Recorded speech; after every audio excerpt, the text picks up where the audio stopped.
வணக்கம் நண்பர்களே. இப்போ நீங்க இப்ப பாத்துட்டு இருக்கீங்க பாத்தீங்களா ஒரு வீடியோ, அது யாருன்னு கரெக்டா சொல்லுங்க பார்க்கலாம். வேற யாருமே இல்ல, ஒரு மாற்றத்திற்காக அந்த திருப்பூர் தொகுதியோட வேட்பாளர், சூலூர் வேட்பாளர் இவர் தான்.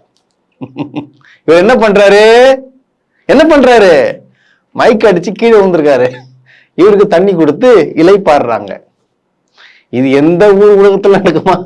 டேய், நம்மளதான் கேவலமா பேச மாட்டாங்களா? டே ஒரு வேட்பாளரா நீ, டே இந்த மாதிரிடா, டே மனசாட்சி வேணா? நீங்க பாருங்க, மைக் அடிச்சு கீழே விடுறாப்புல. எதுக்கு? விஜயை பாக்குறதுக்கு அங்கே நின்னுக்கிறாப்புல. யாருக்கும் இந்த பொதுமக்கள் வந்தானே சொல்லிட்டு இவரும் பொதுமக்கள் நின்னுன்னு விஜய்க்காக காத்திருக்காப்புல. எவ்வளோ கிட்டத்தட்ட 2 மணி நேரமா உச்சி வெயில், 104 டிகிரி உச்சி வெயில்ல காத்துட்டு இருக்காப்புல. மைக் அடிச்சு கீழே விழுறாரு. இதுக்கு நம்ம என்ன பண்ணணும்? பாவமா பார்க்கணும் சொல்றீங்க? கிடையவே கிடையாது. எதுக்கு பாவம் பார்க்கணும்? நாம ஏன் பாவம் பார்க்கணும்ன்றேன். கொஞ்சம் திருந்த மாட்டேன். கரூர்ல பக்கத்துல, திருப்பூர் பக்கத்துல கரூர். அந்த கரூர்ல எத்தனை பேர் இறந்து போனா? அது கூட ஒரு மனசாட்சி இல்லாம இவ்வளவு பேர் கூடி பாருங்க. இது மட்டும் இல்ல, பெண்கள் அலைமோதி என்ன பண்றாங்க, உயிர் எடுத்துக்கோன்னு அந்த அளவுக்கு கொடுக்குறாங்க. மைக்காச்சு கீழே விடுறாங்க, டப்புன்னு அவங்கள அப்படியே தூக்கி ஆம்புலன்ஸ்ல கடாச்சுறாங்க. இப்ப நான் வாழறது தமிழ்நாட்டிலையா இல்ல வடநாட்டிலையா? எனக்கு யாராவது தெரிஞ்சா சொல்லுங்க. இதெல்லாம் வெக்கக்கேடு. அது மட்டும் இல்ல, இன்னொரு டாப்ல போயிட்டு இன்னொரு ஸ்பெஷல் விஷயம் என்னன்னு பாத்தீங்கன்னா, குழந்தைய கூட்டுன்னு போயிட்டு கொல்ல பாத்துக்கிறாங்க. குழந்தைய கூட்டுமே கொல்ல பாத்துக்கிறானுங்க. இங்க பாருங்க, ஒரு குழந்தை ஒரு ஃபேமிலிய மாட்டிக்கிச்சு பாருங்க. என்ன கூத்து நடக்குது பாருங்க. குழந்தைய கூட்டுனதும் சொல்லியாச்சு, அடிக்கிற வெயிலுக்கு அவ்வளோ நேரம் குழந்தைய கூட்டுன்னு நிக்கிறாங்கன்னா இந்த பொறம் என்ன பண்றது? இதுக்கு என்ன, நான் ஆல்ரெடி சொல்லியாச்சு, நான் செத்தா நீங்க செத்து தொலைங்கடா. பாவம்டா, குழந்தைக்கு என்ன தெரியும்? டே அது பச்சை கண்டிப்பா ஒரு 6 மாசம் கூட ஆயிருக்காது. பாவமா இருக்குது நம்மளுக்கு. இது குழந்தைய கூட்டு வந்து உள்ள நிக்கிறானுங்க. எனக்கு போர் அடிச்சிருச்சு. எதுக்கு நம்ம ஏன் கத்தி நம்ம எனர்ஜியை வேஸ்ட் பண்ணி? என்ன ஒண்ணு, நம்மள கேவலமா பேசுறானுங்க. கேவலமா பேசணும். தமிழ்நாட்டுல எந்த அளவுக்கு உயர்த்தி பேசினானுங்களோ அதை விட கேவலமா பான் பராக்கு போட்டு துப்புறாங்க மூஞ்சில அவனுங்க வடநாட்டுக்காரனுங்க. டேய், நீங்க எல்லாம் வந்து எங்களை கிண்டல் பண்றீங்களா? படிச்சவங்க படிக்காத முட்டா பசங்கன்னு நீங்க என்ன பண்றீங்க? இப்போ எங்களுக்கும் உங்களுக்கும் என்ன சம்பந்தம் சொல்லிட்டு கேக்குறாங்க. இப்ப நீங்க என்ன பதில் சொல்லுவீங்க? இதுக்கெல்லாம் காரணம் யாரு? எங்கேருந்து வரலான்னு தெரியலங்க. அடியில இருந்து பூந்து வரானுங்க இவனுக்கு பேர் ஒச்சின்னு உள்ள இருந்து. இது யாரு? எனக்கு அழுவுறதா, சிரிக்கிறதா, இல்ல பிரமிச்சு போறதா? யாரா இவனுங்க? மனுஷனுங்களா, மிருகங்களா, ஏலியனுங்களா? ஒன்னும் தெரியல. கடாமாடு பேர் ஓடுறானுங்க. அங்க பாருங்க, இன்னொன்னு கேளுங்க. அந்த ரோடு வந்து பொதுமக்களை டிஸ்டர்ப் பண்ற வகையில, எப்படி இந்த பக்கம் விஜய் வண்டி போகுது, அந்த பக்கம் இந்த பக்கம் போனோம். அப்படியே என்ன பண்றாங்க, அப்படியே அந்த ரோடு பிளாக் பண்ணிட்டு அப்படியே அங்க ஒரு 100 2 வீலர். அப்ப இந்த பக்கத்துல ஒரு வரவானா, நீங்களே போனோம், எவனும் வரவானா. விஜய் வண்டி வந்துச்சுன்னா எவனும் வரவானா, நம்ம தான் போனோம்னு சொல்லிட்டு அங்க இருக்கிற பொதுமக்களை அச்சுறுத்தி ஆம்புலன்ஸுக்கு வழிவிடாம பண்ணி ஒரு போர்க்கள பூமி ஆயிடுச்சு திருப்பூர். பாருங்க, இங்கிருந்து ஒடிடுறானுங்க, ஒச்சிக்கிட்டு ஓடுறானுங்க. அப்படியே அந்த கம்பியெல்லாம் ஒச்சின்னு வர்றானுங்க. அப்புறம் ஒரு பொண்ணு நிக்குது, அந்த பேரிகார்டு போட்டு போலீஸ் பிடிச்சி மடக்குறாங்க. வராதிங்கம்மா, வந்தீங்கன்னா அது பெரிய பிரச்சனையாகும் சொல்றாங்க போலீஸ்காரங்க. ஒரு 10-20 பேரு அதை அப்படியே உடச்சின்னு வரானுங்க. பாருங்க, உடச்சிக்கின்னு அப்படியே வரானுங்க, ஒச்சின்னு ஓடுறானுங்க அப்படியே. இப்போ இதுங்கெல்லாம் வந்து செத்துச்சுன்னா இதெல்லாம் ஒரு பிரயோஜனமா? இல்ல அவங்க வீட்டுக்கு என்ன பிரயோஜனமா? எனக்கு தெரியல, எனக்கு தெரியவே இல்லை. இப்படி ஒரு சினிமா நடிகை மேல மோகத்துடைய உண்மையாக நான் நினைச்சேன், ஆந்திரா மற்ற ஸ்டேட் தான் வந்து நடிகருக்கு மேல எந்த அளவுக்கு மோகமா இருப்பானுங்க. பைத்தியக்காரனா இருப்பானுங்க, நம்மளாம் உஷாரு நினைச்சிருந்தேன்.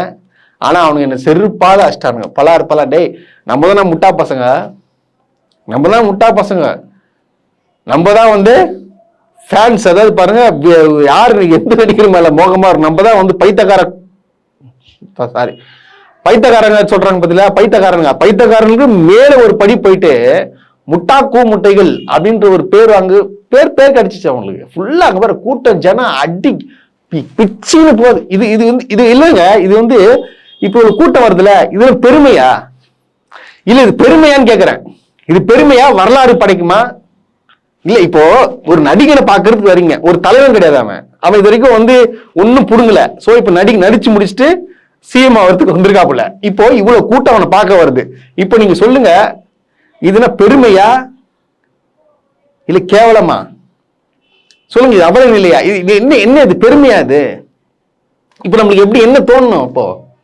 இப்போ நம்ம தமிழ்நாட்டுல வாழறோம் பாத்தீங்களா மக்கள், இப்போ நம்ம தமிழ்நாட்டின் பெருமையா? இது தமிழ்நாட்டின் பெருமை விஜயா? ஆடா பாவீங்களா டே, ஏன்டா டே, ஏன்டா இப்படி இருக்கீங்க நீங்க? டே ஃபர்ஸ்ட் தமிழ்நாடு வரலாறு என்னன்னு தெரிஞ்சுக்க, நம்ம யாரு எங்க இருந்து வந்திருக்கோம்னு சொல்லிட்டு தெரிஞ்சுக்கோங்கடா. டே சுயமரியாதையோட இருங்கடா. ஏன்னா நம்ம சோறு தானே சாப்பிட்றோம்டா, சோறு உப்பு போட்டு தானே சாப்பிட்றோம். சோறு கொஞ்சம் கூட ஒரு ரோசம் மானம் சூடு சொன்னீங்களா? அவ்வளோ சோசியல் மீடியால பாக்குறீங்க, அவ்வளோ டிவில பாக்குறீங்க, அந்த அளவுக்கு முட்டாக்கும் கூட்டமா இருந்தா என்னடா பண்றது? ஏன்னா எங்கேயோ ஒருத்தன் உங்களுக்காக, எங்கேயோ ஒருத்தன் சென்னையில இருந்து நாங்க 2 பேர் கத்திருக்கோம்டா. யாருக்கா? உங்களுக்காகடா. என்ன மாதிரி நாங்க மட்டும் இல்ல, நிறைய சோசியல் ஆக்டிவிட்டிஸ் எல்லாம் பாத்தீங்கன்னா நிறைய பேர் கத்துறானுங்க, நிறைய யூடியூபர்ஸ் கத்துறாங்க. என்ன போற அண்ணன் தங்கச்சி படிக்கின்ற தங்கச்சி, அது பாருங்க 18 வயசு 20 வயசு பசங்க எல்லாம் வந்து ரொம்ப அறிவாளித்தனமா உண்மையா பக்காவா பேசுறாங்க. அவங்க எல்லாம் வந்து அரசியல் முதிர்ச்சி அதிகமா இருக்கு நிறைய பேருக்கு. ஆனா ஒரு சிலர் இந்த மாதிரி ஆட்கள் பண்றதுனால இதுக்கு ஒண்ணும் புரியலங்க. எவ்வளவு பேர் கத்துறாங்க, திருந்துங்கடா. டிவில பாருங்க, சினிமால பாருங்க, கை தட்டுங்க.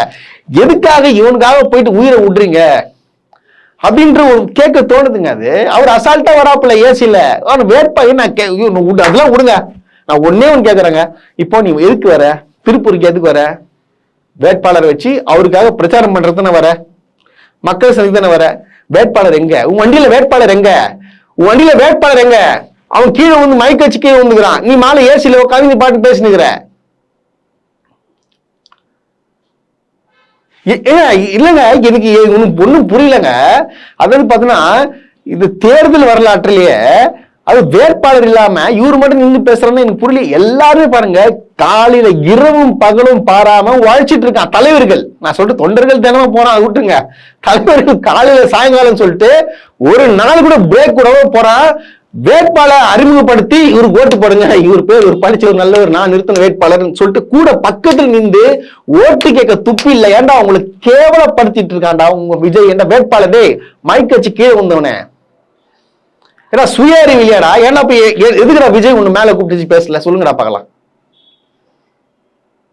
அப்ப எந்த அளவுக்கு அவன் ஒரு எப்படி இருக்கான் தெரியுதுங்களா உங்களுக்கு? இவனுக்கே என்ன உயிரை விட்டுறீங்க படுபாவி பசங்களா? ஆனா வெக்கம் நட்டவனுங்களா? சரி, இதெல்லாம் தாண்டி அப்படியே தகுதி தெரிந்து வந்து வண்டியில ஏறி நின்ட்டாப்புல. வண்டியில ஏறி நின்றுட்டு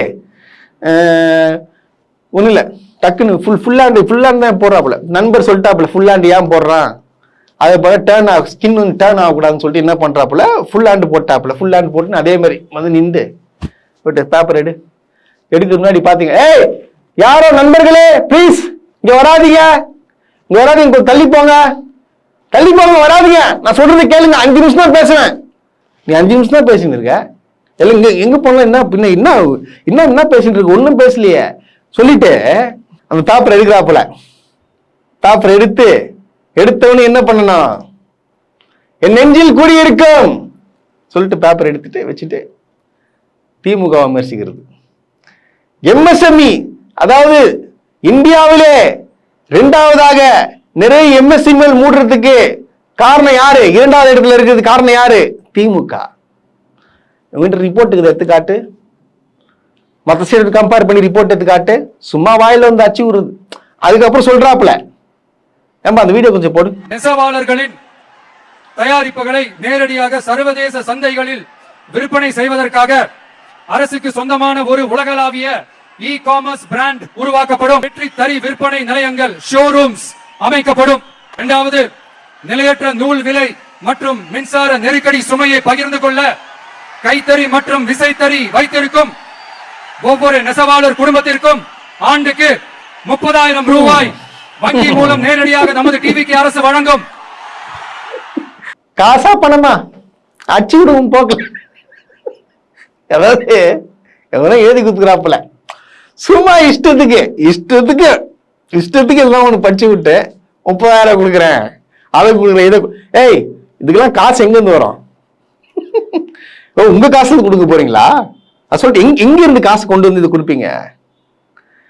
இதுவும் பார்க்காம, அதாவது பாருங்க, இந்த கூட்டம் நெரிசல் தாங்கல அவங்க. அதாவது இவர் படிக்கிறாரு பாத்தீங்களா, அதை அவங்க கேட்கணுமா, அதுக்காக ஒரு 5 நிமிஷம் பொறுங்கன்றான். அங்க வந்து எல்லாம் மைக் வச்சு கீழே ஊந்துட்டு இருக்கான் வெயில்ல. இவர் படிக்கிறதே கேட்கணும். இப்ப ஒண்ணு இல்லைங்க, இவர் பச்சார்ல அங்க இருக்கிற கும்பல்ல எவனுக்காச்சும் ஒருத்தர் கேளுங்க இப்ப அவர் என்ன பச்சாருன்னு சொல்லிட்டு. எவனுக்கும் ஒண்ணுமே தெரியாது.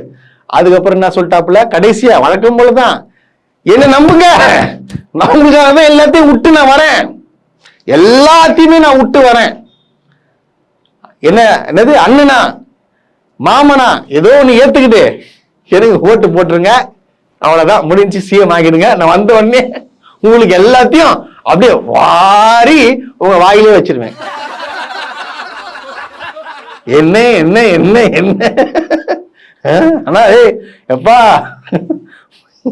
உண்மையாக இந்த உலகமே திருப்பி பார்க்கக்கூடிய அரசியலை தான் யார் பண்றா? இந்த தாவேகா தலைவர் விஜய் பண்றாப்புல. நல்ல வேலை வந்து எனக்கு இந்த வாட்டி வந்து யாருக்கும் உயிர் போல. எனக்கு இன்னைக்கு இன்னும் என்ன ஆச்சுன்னு சொல்லிட்டு எனக்கு தெரியல. ஏன்னா நிறைய பேர் மைக் வச்சு கீழே வந்திருக்காங்க. அங்க போயிட்டு ஏதோ ஒரு விபத்துலாம் ஒரு ஏற்பட்டிருக்கு. அவங்களுக்கு ஆக்சிடென்ட் ஆச்சா என்னன்றது தெரியல. என்ன ஆச்சு ஏதாச்சுன்றத வந்து நம்ம நாளைக்கு பார்க்கலாம்.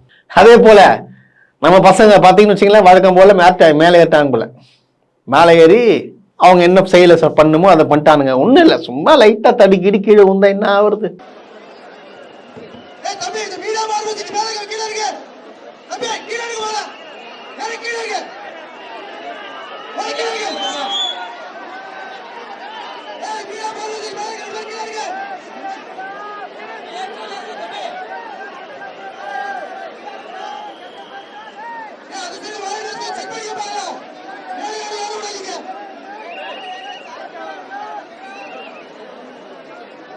அட பாப்பா, வெறுப்பாய் போச்சு. எத்தனை தான் நம்ம கத்தி இதே மாதிரி பேசி நீ கேட்கறதுக்கும் காது வந்து புளிச்சு போயிட்டு இருக்கோம். அதே போல டைமுக்கு இப்ப கூட பாருங்க, வேணும்னே என்ன பண்றாப்புல, பொறுமையா வண்டி ஓட்டிக்கின்னு வந்துட்டு போக முடியாம அங்க வந்து ரோட் ஷோக்குன்னு சொல்லிட்டு அரேஞ்ச் பண்ணிட்டாங்க போல. திருப்பூர்ல வேற ஏரியால கிட்டத்தட்ட அவங்க 3 மணி நேரம் நின்றுக்கிறாங்களாம். 3 மணி நேரம் நின்றுட்டு, அண்ணனுக்கு தெரியல 6 மணிக்கு மேல வண்டி ஓடாது. இப்ப என்ன பண்ணிட்டாப்புல, 4:30 மணிக்கு என்ன பண்ணிட்டாரு, க்ளோஸ். அது லேட் ஆகி போயிடுச்சு. அதனால கேன்சல் பண்ணியும் அங்க இருக்கிற ஜனங்க வாடி போயிடுச்சுங்க. ஏமா நீங்களாம் தப்பிச்சிங்க. ஒருவேளை அங்க ஏதாச்சும் ஒரு அசம்பாவிதம் ஏற்பட்டுச்சுன்னா யார் பொறுப்பு? நீங்க தப்பிச்சிட்டீங்க. உண்மையா சொல்றேன், இது கேன்சல் ஆகுதுன்னா இது தெரிஞ்சுக்கங்க, நீங்க வந்து தப்பிச்சிட்டீங்க. உங்களுக்கு அதாவது பாத்தீங்கன்னா உங்களுக்கு வந்து ஏதோ நன்மை இங்க பண்ணிருக்கீங்கன்னு நினைக்கிறீங்க. அதனாலதான் விஜய் அங்க வந்திருந்தாருன்னா எதனா ஒரு அசம்பாவிதம் இருக்கும். நீங்க தப்பிச்சிட்டுங்க. மீண்டும் அதான் சொல்றேன். தயவு செய்து நீங்க பார்த்து அங்க இருக்கிற ஜனங்களாம் வந்து என்ன சொல்றாங்க, ஐயோ எங்களால விஜயை பார்க்க முடியலன்னு சொல்லிட்டு நிறைய பேர் அழ ஆரம்பிச்சிட்டாங்களாம். பார்த்து குழந்தை மாதிரி அழுகுறாங்களாம். செய்தியில போடுறாங்க. எதுக்கு அழுகுறாங்க? விஜய் வரல, விஜய் நான் பார்க்க முடியல அப்படின்னு சொல்லிட்டு அழுகுறாங்க. செம்ம சூப்பரான ஒரு ஸ்டேட்ல நம்ம இருக்கணும்ல. பெருமையா காலரை தூக்கி விட்டு சொல்லுவேன், ஏய் நான் தமிழ்நாடுறா. அட போங்க நீங்க வேற. நான் மீண்டும் சொல்றேன் என்னன்னா, தயவு செய்து வருகின்ற சட்டமன்ற தேர்தலில் இந்த மாதிரி பாத்தீங்கன்னா, இந்த மாதிரி டோட்டலா இவங்கெல்லாம் வந்து காலையில சொல்லியிருப்பேன், பக்கா ஜோம்பிஸ், கொரோனா வைரஸோடைய மோசமானவனுங்க. இவெல்லாம் ஆட்சிக்கெல்லாம் வந்தா நிலைமை என்ன ஆகுறதுன்னு சிந்திச்சு தயவு செய்து செயல்படுங்க. இதுக்கு ஒரே வழி, இவர் பாடுறாரு பாத்தீங்களா பாட்டு, கடைசி நம்பிக்கை மக்களை தேடி வருது, அதை இறுக்கி பிடிச்சி ஒரு வரலாறு எழுது அப்படின்னு பாடுறாரு பாத்தீங்களா. அது இவரு கிடையாது. கடைசி நம்பிக்கை திராவிட முன்னேற்ற கழகத்தின் நம்முடைய முதலமைச்சர் மு.க.ஸ்டாலின் அவர்கள் தான் கடைசி நம்பிக்கை. அவர் மட்டும்தான். தயவு செய்து நீங்க புரிஞ்சுக்கோங்க, இவனை மாதிரி ஆட்கள்லாம் வந்தா தமிழ்நாடு உருப்படாது. அந்த வரி பூராவே நீங்க யோசிச்சு பாருங்க. இந்த வரி ஃபுல்லாவே யாருக்கு பொருத்தமான வரி தான்? மு.க.ஸ்டாலின் அவர்கள் மட்டும்தான். தயவு செய்து இதை மட்டும் நீங்க சிந்திச்சு செயல்படுங்க. எனக்கெல்லாம் பயமா இருக்குங்க. இது தமிழ்நாட்டுல என்ன நடக்குமோ, ஏது நடக்குமோ. அதாவது பாருங்க, வார் மாரி இருக்கு. இப்போ போர்லாம் நடக்குது. இப்போ போர் புரியுறாங்க பாத்தீங்களா, அந்த இஸ்ரேலுக்கு ஈரானுக்கு நடக்குது பாத்தீங்களா, அந்த மாதிரி வார் மாரி எனக்கு ஃபீல் ஆகுது. அந்த அளவுக்கு பக்கு பக்கு பக்குன்னு இருக்குங்க. அது அந்த அளவுக்கு ஒரு இவெல்லாம் வந்தா என்ன ஆகும்? சிஎம் ஆக மாட்டாரு, ஒரு தொகுதியிலும் ஜெயிக்கூடாது. அது நம்ம கிட்ட மட்டும்தான் இருக்குது.